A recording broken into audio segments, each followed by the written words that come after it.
Hello, and welcome to Black Infant Health Podcast Series. The California Black Infant Health BIH program aims to improve health among Black mothers and babies by empowering pregnant and mothering Black women. I'm your host, Cameron Green, and today's topic is From Bump to Baby, our Black birth stories. And I'm excited to talk to these beautiful ladies about their birth stories. Let's have them introduce themselves. Yes, hello. My name is Brashina Basile, and I am a BIH participant / graduate. I am also a mental health advocate. Recently just graduated from Cal State Long Beach and earned my master's in social work. So that's me. Amazing. Yes, and I am Alita Lilly. I am a first-time mom to a beautiful baby boy, Julian, who's 13 months.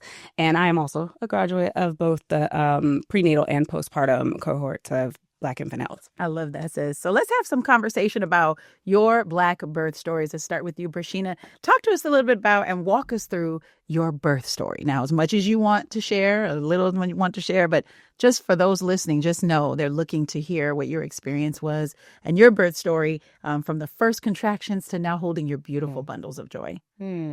Yes, absolutely. So I do have two babies, so I kind of feel like I'm gonna jump around both stories back and forth. Sound good? So with my first Ifeoma, back in 2021, this was during a pandemic time. It was my first baby. I in my head thought that I was going to have this amazing natural birth story in the living room of my house or maybe at a birthing center, and that I was going to push my baby naturally, no epidural. And so that's kind of what I had prepared myself for. That's where I thought, mentally what was going to happen. And I think, of course, like a lot of birth stories, sometimes you got to pivot because things don't go always as we planned. And so I had to pivot, and it got to a point where it was like my contractions, were coming in, but it wasn't coming in enough so that I was dilating enough. And so I didn't go past 5 centimeters. My water broke already. I had been in the hospital for about maybe 30 hours or so at that point. And so they're like, hey, we gotta, we've been waiting. Baby's not coming yet. We got to get the baby out ASAP. And so I was feeling anxious too, because I'm like, oh my gosh, I thought I was going to meet my baby like yesterday. And I'm still here. And I'm like, this is my first at this point. Hey, let's do whatever we need to do to get the baby here safely. So kind of had to pivot. It was scary, a scary experience going into, that was like the first time I ever had any kind of major operation. So having that type of operation as my first, I was like terrified. And so they took me into the room. I just remember just that they had to put the epidural on my back again a second time because it had came out when they had transport me from one bed to the other bed to take me to the surgery room. And I was like, you're going to again, I got to go through this again. The first time was already like terrifying, the epidural needle, because those needles, they're long. Yes. And you could feel it. So having to go through that and then going from that to like, there was a period where I was shaking uncontrollably as they was cut me open, and I could not stop for the life of me. My mom ended up being in the room with me instead of my husband because he was outside having a panic attack, an anxiety attack. I'm like, you panicking? But, he was, it was too much for him. I think in his brain, he also thought that we were going to have this specific birth story. He wasn't mentally prepared for me to be in the operation table either. So my mom was in the space with me. When I heard her cry, that first cry, it was like this instant relief of like, she's okay. And so I just let all the tears out at that point and was crying like a baby. Second time around with my second one, who I just had about 2.5 months ago, Zaire, I felt a little better and more empowered because I chose to have a C-section this time around. He was measuring out to be a pretty big baby, about 10 pounds. And they were suggesting to me that I should have a C-section and try not to push him out. Of course, in my head, I was like, no, I'm fine. I can push him out. I'm going to be okay. I'm going to have, push this baby out. We'll be all right. And they're like, hey, we don't know if that's a good idea. There's just some risks here. You have gestational diabetes, baby's measuring out kind of big. The first pregnancy, you didn't dilate X amount of time. So, I was like, my doula, I had a doula. Both times I had a doula. Oh. Shout out to my doulas. And so this second time around, my doula was like, just kind of sat down and was like, hey, what do you feel like you need to do so that you can, what's your ultimate goal right now? I was like, well, I want to go home with my baby. She's like, what do we need to do to get so that you go home with your baby? I was like, I think I need to get a C-section again. She was like, are you sure that's what you want to do? And I was like, yeah, I think so, because there's so many other complications that could happen if I decide to push him out.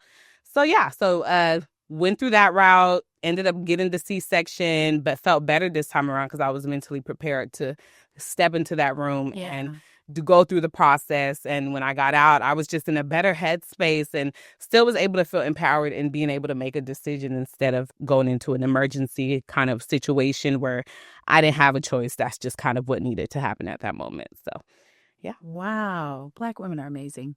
Yes. Oh, my goodness. Alita, I know you are over there nodding your head. Let's talk to you. Tell us about your birth story. Yeah, so I never had any ideas of being in my living room. I knew I'd be in a hospital somewhere, and I would have been okay with a C-section from the very beginning.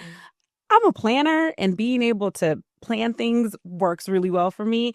And birth is one of those things you can't really plan. There's a lot of unknowns that come with it. Yeah. But God knows me and knows my baby, and he was breech. So we had a scheduled C-section as well. So I ultimately got what I wanted. And people were like, you want a C-section? I'm like, yes, I do want a C-section. And so he made that decision for us. I had an amazing OBGYN, a Black woman, through the whole process. She was great. I couldn't have asked for anything better. Any questions I had, anything I needed, she encouraged me in certain areas that her professional experience needed to, but supported me in the areas that we didn't necessarily agree on. Okay. So I'm very grateful for her. I love her. Can't wait to see her again next week. Yeah. So you felt culturally affirmed, I'm sure. Absolutely. And she was my gynecologist prior to becoming my OB. So we've known each other for quite a while. So it was a very comfortable experience for both of us. Well, of course, for her. That's what she gets paid for. Indeed. Yeah. And so planned, baby stayed in. I kept talking to him. Stay in there until we come and get you. He did exactly what he was supposed to do. And I went in planning to have this C-section. I had some different ideas of how I wanted the C-section to go based off of things that I researched on my own, of finding out, of putting the blood pressure cuff on the other side so that this hand was free for, they told me no. They wouldn't allow me to do it. And I think some of the more holistic, and I say holistic in a hospital setting, ways of having this C-section, hospitals aren't on board with, and just simply wouldn't allow. And so that was my pivot right there of not having the C-section that I wanted to have. So while I still had the C-section, it didn't go exactly as I had planned. The other part of it, and this is where I had a struggle, and it wasn't as great as I would have liked it to have been, my epidural. So they asked if a student could come in and do it. And I'm like, sure, I don't know anything about epidural. There's a medical professional here. I'm going to listen to them. Afterwards, they kind of like pinch you and poke you to see if it works. Mm-hmm. And they kept saying, can you feel this? And I said, yeah, I can feel it. No, you're going to feel pressure, but you shouldn't feel pain. And I'm like, no, I can feel that. And they kept saying, can you, like, doing different things? Can you feel this? And I'm like, yeah, I can feel it. No. And I'm like, I know the difference between pressure and pain, and I can feel that. Like, I can't completely feel it as if I hadn't experienced anything, but I can still feel it. They said, this is what happens. So my doctor came in, she got me prepped, did the first cut, and I said, I can feel that. Ooh. Wow. Now, again, not that as if I didn't have any medication. It wasn't that severe, but I felt that knife cut me. She had to be the one to step in and say, you need to administer more medication to her. And I told her, and I was shaking too, girl. I was on that table shaking. And they tell you that's a side effect of the epidural. Oh, they didn't tell you. They tell you? Oh, yeah. So if anybody doesn't know that, it is a side effect. You're like, and they're like, yeah. Wow. And it's not fun. Like, it's not a comfortable experience. And so, so she had to step in and on my behalf. And again, why I love her so much.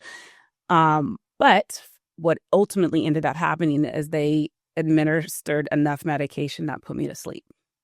And it's going to make me emotional now. I had this idea of my baby's going to come out, and I didn't know his gender prior to the delivery. I was waiting. Like, I had this image in my head of he's going to come out and they're going to say, congratulations.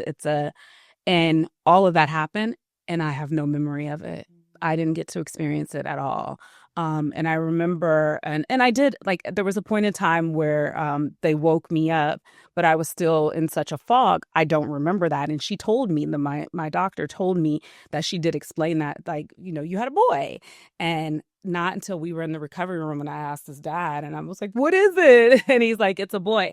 So I have this blank space in my delivery that I'll never get back. I probably won't have another child. And so I hate that was taken from me in that way, because they didn't listen to me. And I had heard these stories, especially we're in these groups with Black infant health, and we talk about the Black maternal mortality rate and the Black women who aren't being heard. And I never thought that I would be one. Yes. And I was. And then in our postpartum cohort, I found that I wasn't the only one who had the very same experience of letting them know that they could still feel the pain even after an epidural was administered to them. So apparently it's a very common thing that shouldn't be. Well, I honor your transparency and appreciate what you shared. And I've seen your little boy, and he is beautiful.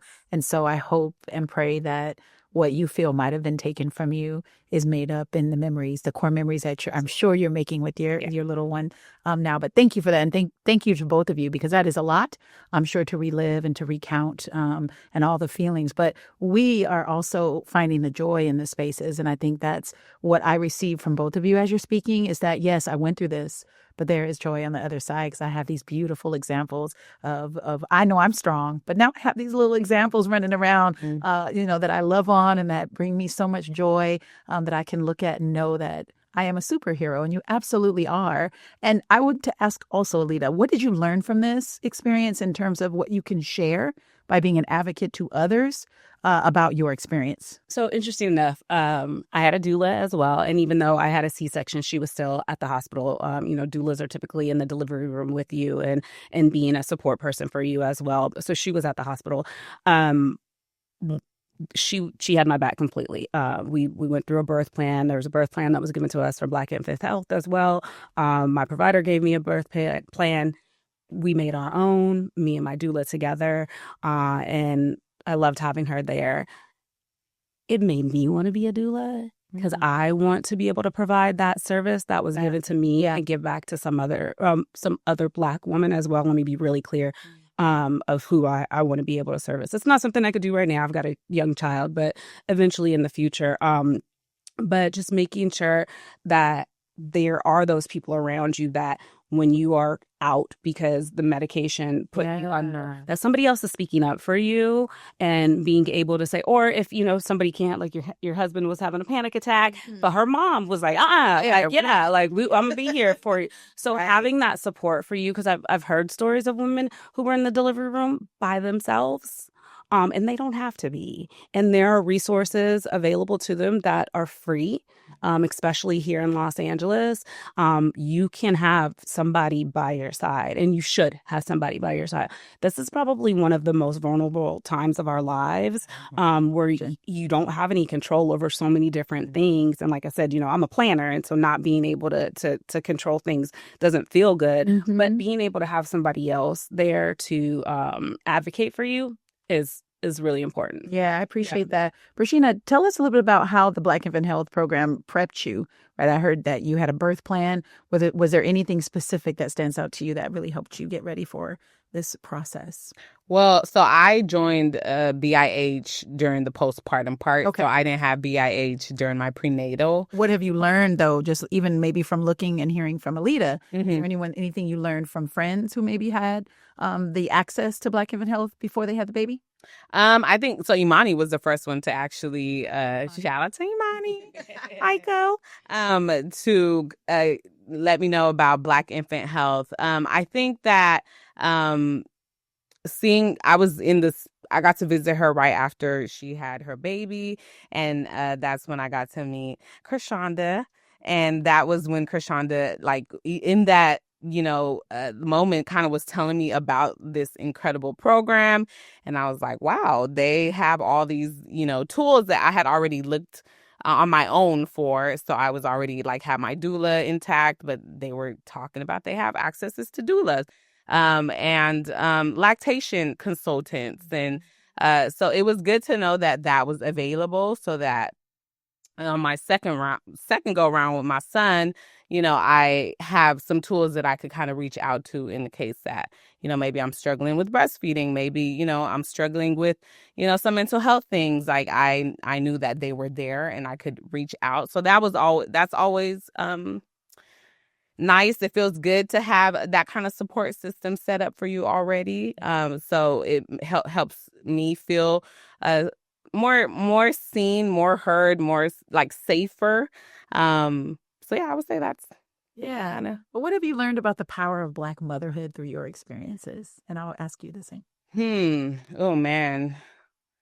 I this is the most challenging thing that I've ever done, is being a mom, and I've done some challenging things in my life. And this one, I learned so much about myself, and I'm continuously learning so much about myself, and learning so much about my children. I think that I because I was juggling all these different roles while being a mom of two now, I got to really see my true power, that I don't think I really knew how powerful I was until I stepped into a space where I had to manage all of the things, and I still was able to accomplish that.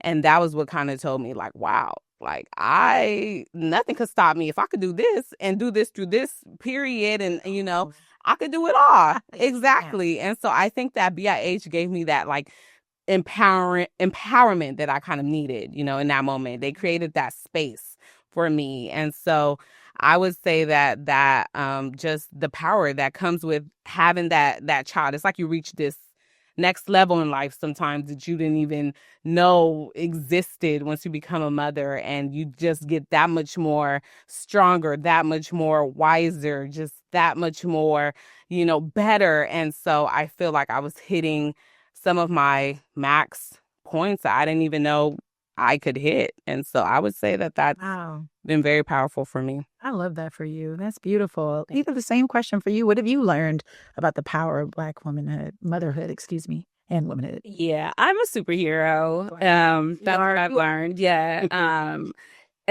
First, it's amazing. It's the hardest thing I've ever done in my life, and I wouldn't trade it for anything. It's the most rewarding thing as well. And just learning, like, I controlled this child's life. Like, who he ultimately becomes is a result of me raising him. And that's my responsibility and my obligation. And why is why I was put on this earth. And I didn't know that. And I lived a long time before I found that out. And I thought that I had an amazing life before, but I have such a better life now with him in it. And I can't wait for him. I can't wait to see more of him and who he ultimately becomes, because he's going to be great. Yeah. I know that. And I'm going to push him to be great. And I love that I have that power to do that I'm going to put this person into this world that ain't great right now. And hopefully will be better by the time he's a little older. But I'm going to put this amazing person into this world to make a change. Mm-hmm. And I did that, I did. I love him. Like, I'm a superhero. I really am. And we all are, because it is a job. It's a job. Yeah. And we don't get paid, we definitely don't get paid for it, but it is a job, and it's a job that I am so glad that I have. Yeah, I was meant to be Julian's mom. Yes, and you are great at it. I saw you. What role has BIH played in helping you to kind of shape this powerful woman? You are powerful. Both of you are. What role has BIH played into helping you grow into this strong mom? They are the most encouraging people ever. I feel like I got things down for the most part, and I don't. But I've got the support and the encouragement for those things, for those areas that I struggle in, and they have been that for me. So while there's areas where I'm like, okay, that's not specifically for me, you know, maybe that's for somebody else who's in our group that's going to benefit from it a little more than I am. There's something for everybody, and there's areas where other people don't need it that I needed it a little more. But the best thing that I got from them was always going to be support. Angie has everybody. I'm calling out Angie. I'm calling Gwen, Krishanda, all of y'all. Danielle, where Danielle at? Everybody has been amazing. And any one of them treats you exactly like they're your person. And we're assigned to different staff members, but you can go to any staff member at any point in time for anything. And that, to me, you know, I'm getting texts, and sometimes it's Krishanda, sometimes it's Wendy, like it's different people. And they're like, look at Julie. I'm sending pictures because I am that mom that is like, hey, take up my baby, like what he did. And, you know, it's just constant support and encouragement to continue to do what I'm already doing.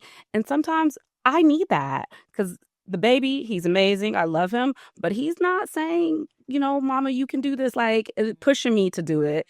It's the people around me, and especially those that I got from Black Infant Health that are doing that. I love that. I love that. Regina, same for you. Like, how has BIH grown into more than just, you know, a crew, but your family, right? Family is helping you on this journey.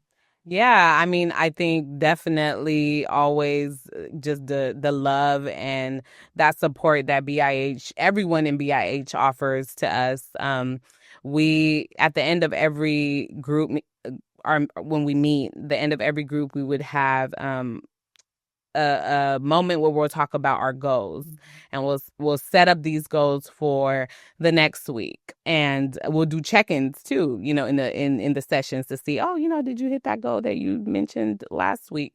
And so even supporting us through our goals as we're, you know, being in this postpartum era and journey or prenatal journey, we're setting goals along the way. They're holding us accountable, checking in like, oh, did you do what you said you was going to do? And if you don't, that's okay. Yeah. We're going to do it this week. Okay, cool. Let's get that done this week. But I think that kind of support, it's a well-rounded type of support that you're receiving on an emotional level, mental level, physical level, on a spiritual level.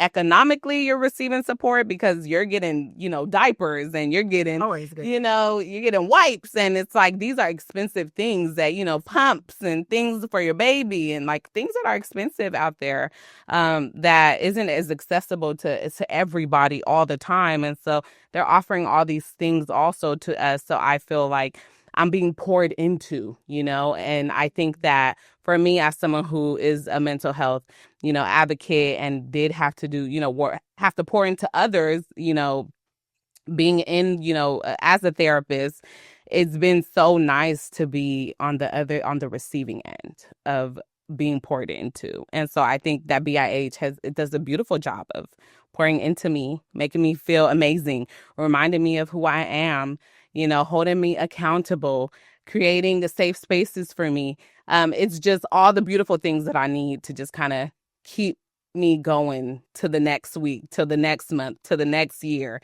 And so it's a beautiful experience, and I really wish it on all the Black mamas out there. I love that. Last question for both of you. I'm going to give you a scenario. You're standing outside of a maternity ward. You're getting ready to walk into a room. Someone's getting ready to have birth. They don't know how close they are, but they're right there. You're walking into the room knowing all the things that you know now. What do you say to them, Alita?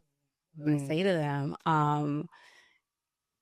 yeah, I don't know. This is gonna be really tough in this moment, but you're going to get through it.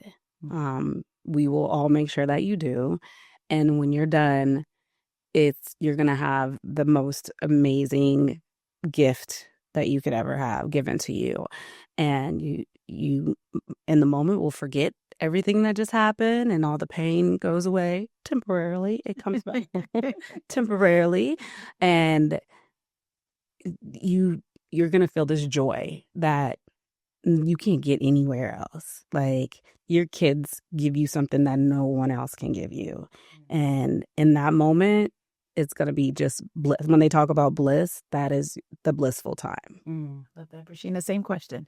You're walking in the room. She's getting ready to give birth. She doesn't know it yet, how far, they're telling her how far she's dilated. But what would you say to her, knowing everything that you know now? I would say 2 things. First, I would say trust your intuition, trust yourself. You know what you need better than anybody in this space and in this room. Do not be afraid to advocate for yourself or have someone advocate for you to support your needs in this moment. Secondly, I would say you don't have to do this by yourself. You are not a burden. Don't feel like you asking for help is putting a burden on somebody else, because it's not. People want to help you. People want to help the baby. They want to make sure that you're good. People care about you. They care about the baby. They care about your mental health. So ask for help. Lean into your community. Lean into your support system, because we're there. We're ready. We're here to uplift you, and you don't have to do it all by yourself all the time. Alita and Rashina, you are powerful. You are super moms and super women. Your stories are inspiring.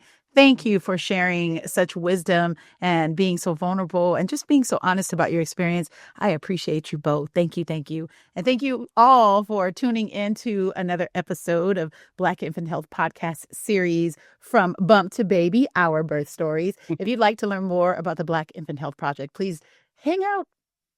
Listen again, share this, do that, and head over to blackinfanthealth.org. Thank you so much.